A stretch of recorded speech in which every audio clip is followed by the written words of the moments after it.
Attention, si vous pensez que racheter un business Amazon, c'est un raccourci vers le succès, ou bien que vous voulez savoir la face cachée des vendeurs de business en ligne, et en particulier sur Amazon, cette vidéo pourrait bien changer votre perspective. J'ai récemment analysé une offre d'achat à 280 000 euros. Restez bien jusqu'à la fin de la vidéo, je vais révéler la vraie valeur de ce business, pourquoi cette offre n'est pas aussi attractive qu'elle en a l'air, et pourquoi parfois, partir de zéro peut être la meilleure stratégie pour réussir sur Amazon. Imaginez un peu la scène. Vous avez passé 25 ans dans une grosse entreprise, avec la sécurité, le confort en tant que salarié, vous maîtrisez votre domaine sur le bout des doigts, et d'un coup, vous décidez de tout quitter pour devenir entrepreneur. Vous décidez de changer de vie. Et donc vous cherchez des nouvelles opportunités et on vous propose de racheter un business Amazon FBA qui tourne déjà et fait déjà de l'argent et qui chaque mois va donc vous en rapporter. Ça fait rêver. Et c'est exactement ce qui est arrivé à mon client qu'on appellera Jérémy. Il m'a contacté tout excité pour me parler d'une opportunité en or, une boutique qui vend des épices sur Amazon et qui génère 250 000 euros par an de vente. Donc pas mal de ventes, donc assez attirant sur le papier, c'est une boutique qui vend. Mais voilà, il y a un hic. Jérémy, il n'y connaît rien à Amazon, zéro. Et pourtant, il a des ambitions énormes. Il veut doubler, voire tripler les revenus en partant à la conquête de l'international. Car vous allez le voir après, la boutique, elle vend uniquement en France. Quand il m'a parlé du projet, j'ai tout de suite senti qu'il fallait creuser un peu plus le sujet. Je lui ai donc déjà demandé le montant que voulait le vendeur.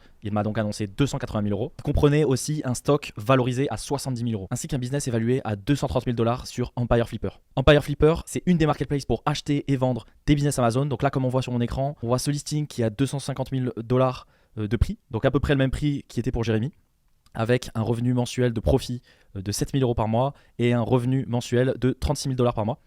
Un business créé en 2020 et la personne demande un rachat de 37 fois le montant généré par mois de profit. Et donc après, si on veut savoir plus d'informations, bien sûr, sur chaque listing, on peut voir de quoi traite le produit, la catégorie. Par exemple, là, c'est la santé, lifestyle, niche médicale. On peut voir le taux de dépenses dans les pubs, les marges sont à combien de pourcents. On voit que c'est distribué sur Amazon FBA, mais aussi il y a une partie qui est envoyée en FBM. Donc c'est le vendeur directement qui fait les expéditions. Là, on peut voir un peu le passé des ventes de cette personne ainsi que ses profits. Et voilà, si on veut débloquer plus d'informations, il faut s'inscrire. Et on a un peu toutes les informations. Voilà, le seller, le vendeur va vous offrir 4 mois de support pour faire une bonne transition. Et voilà, il y a des infos partout. Le travail qui est requis par semaine pour ce job. Donc pour cette boutique, il est requis 8 heures de travail par semaine. Et donc voilà, il y a des business comme ça un peu partout, à tous les prix. On voit que là, 3,5 millions, 2,5 millions, 1,8 million. Et vous voyez que ça peut vite chiffrer très élevé. Et donc voilà l'email que Jérémy a reçu de la part du vendeur. 230 000 pour sa simulation avec un multiple de 38. 280 000 au total avec le stock valorisé. C'est pas de l'argent de poche. Il faut être sûr de ce qu'on l'achète. Je lui ai proposé d'analyser le business qui lui était proposé en détail. Et croyez-moi, ça valait le coup. J'ai commencé à éplucher les chiffres, les produits, les ventes. Donc je me suis rendu compte dans un premier temps, le store, la boutique n'existe qu'en France. Donc ça, c'est un bon point. C'est un bon point pour l'internationalisation de tous ces produits. Ça veut dire que le vendeur, il a même pas exploité toutes les capacités et la possibilité de vente sur la plateforme Amazon. Il utilise que la plateforme Amazon France. Donc ça, c'est très dommage. Mais je me rends compte aussi que la boutique vend pas un, pas deux, pas trois produits comme généralement les offres de revente et de rachat de boutique offrent. Mais là, c'était vraiment un catalogue énorme de beaucoup de produits comme vous pouvez voir. Ça, c'est uniquement la page 1 de ces ventes de ce vendeur Amazon et il y en avait 3. Donc il avait énormément de références. Chacune de ces références avait des grammages différents. Il vendait vraiment des produits, un peu tous les produits qui existaient dans les types épices. Donc ça pouvait aller des feuilles de cassis coupées jusqu'à la levure, jusqu'à l'agar, jusqu'au piment, cannelle, épices thaï, poivre noir, vraiment tous les épices qui existent. Je me suis rendu compte que c'était vraiment beaucoup plus dur du coup d'essayer d'expandre tous ces produits, d'essayer de promotionner tous ces produits. On voit vraiment que tous ces produits-là ont peu d'avis, ont peu de ventes par mois. Je me suis aussi rendu compte que dans ces produits qui marchent le mieux, il y a beaucoup de produits saisonniers qui performent beaucoup au moment de Noël, avec une boutique sinon qui avait des chiffres assez stables tout le reste de l'année hors dehors de Noël, qui tournait aux alentours de 10 000 euros de chiffres par mois. Donc ce que je vous propose, c'est qu'on regarde en détail tout ce que j'ai pu découvrir sur ce business juste grâce à l'outil Helium 10. On va voir ces chiffres, on va voir ce que le vendeur nous dit sur les chiffres, on va voir ce que moi j'ai vu grâce à Helium 10 sur le volume de vente, des concurrents sur le volume de vente, qui pourrait faire à l'étranger, sur le nombre de recherches à l'étranger ainsi qu'en France. C'est parti. Donc là, ce que vous allez assister, c'est vraiment une analyse complète d'un business Amazon. Donc si ça vous plaît, n'hésitez pas à me le faire savoir dans les commentaires, mettre un like et n'oubliez pas de vous abonner si vous voulez d'autres types de vidéos comme ça. Donc là, on voit pour le mois de janvier 2025, cette personne a fait 9 600 euros de revenus. On se rend compte que sur les 9 600 euros de revenus, seulement 5 produits, donc les 5 premiers, génèrent 2 tiers des ventes. Donc 2 tiers des ventes sont générées par les 5 premiers produits et tout le reste, là ça va encore plus loin en dessous, qui font même tous zéro. Mais beaucoup de produits génèrent vraiment très peu en vente. Donc il faut se rendre compte qu'en fait, c'est peut-être plus intéressant de se focus uniquement sur certains produits plutôt que regarder tous les produits, surtout que c'est des épices variées, avec des mots-clés variés, des stratégies variées. Donc ça sert à rien de s'éparpiller de partout. Et je pense qu'il vaut mieux se concentrer justement sur ce qui marche réellement déjà. Donc qu'est-ce qui marche réellement déjà? 5 produits.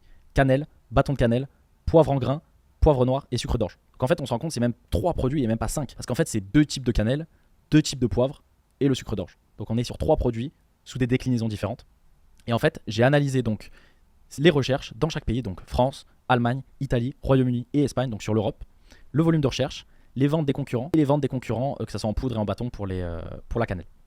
Donc par exemple, actuellement, si on se rappelle, cette personne vend la cannelle, il fait 2600 € de chiffre par mois avec la cannelle, ainsi que la cannelle en poudre 960. Donc les deux réunis, 3500 on va dire.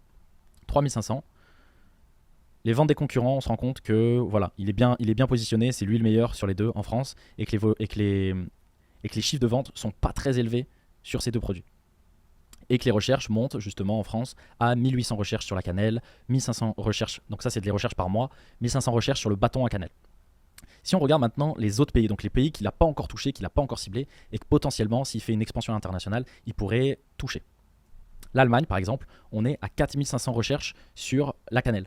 4500 recherches par rapport à 1800, c'est 3 fois plus. Donc déjà, rien qu'avec l'Allemagne, sur la poudre à cannelle, on est à 3 fois plus de recherches. Combien d'argent fait le premier? Fait 14 000 de ventes. Le deuxième fait 9 000. Le troisième fait 9 000. Le quatrième fait 8 000. Donc bien plus. On peut rajouter en fait un zéro derrière tous les chiffres de vente de la France. Donc potentiellement, il peut faire un x10 juste en s'ouvrant à l'Allemagne. Qu'est-ce que je vois? Si on va en Italie, c'est pareil. 4200 recherches, donc beaucoup plus. Et là, pareil, on est sur des chiffres de vente bien plus élevés. Rappelez-vous, en France, on dépasse même pas les 1000 sur les poudres, pardon. Sur les bâtons, par contre, c'est un peu plus bas, mais on voit qu'il y en a un qui sort du lot et qui fait 6000. En Allemagne, 5600, 4300, donc bien plus. Et au Royaume-Uni, encore plus de recherches, 6700 recherches par mois, avec des 10 000 pounds de vente, 5000. Et en Espagne, 6900 de recherches pour 18 000 de vente, 8200 sur les bâtons.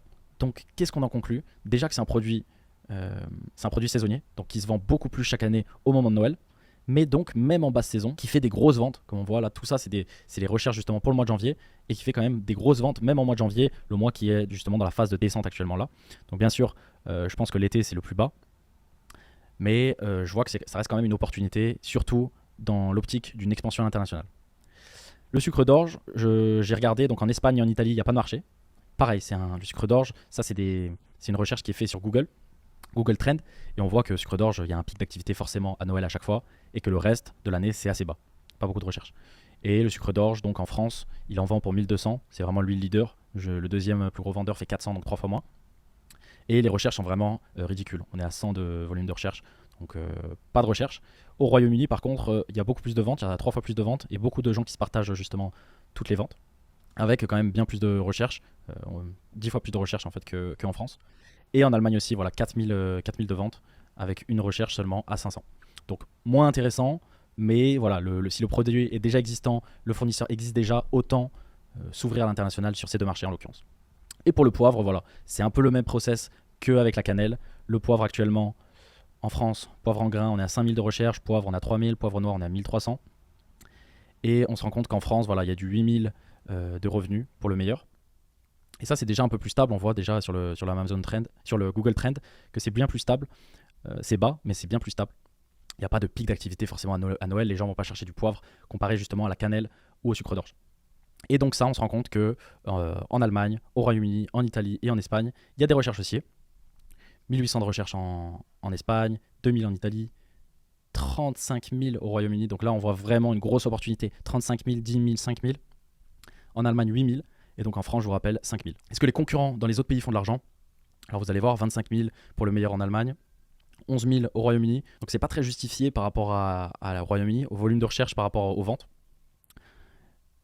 En Italie, 2 000 de recherche pour 6 000 de ventes. Et en Espagne, 8 000 de ventes pour le volume de recherche. Donc voilà, tous ces produits-là donc, sont intéressants à lancer à l'international. Je me rends compte qu'en fait, la boutique que le vendeur annonce, c'est une boutique qui vient d'être commencée et qui est mise à la vente à 230 000 du coup, plus le stock qui a été ajouté au coût de sa boutique. Donc là, on se retrouve sur mon Miro et on va voir directement l'email qui lui a été envoyé par rapport aux informations de la boutique Amazon en 2024.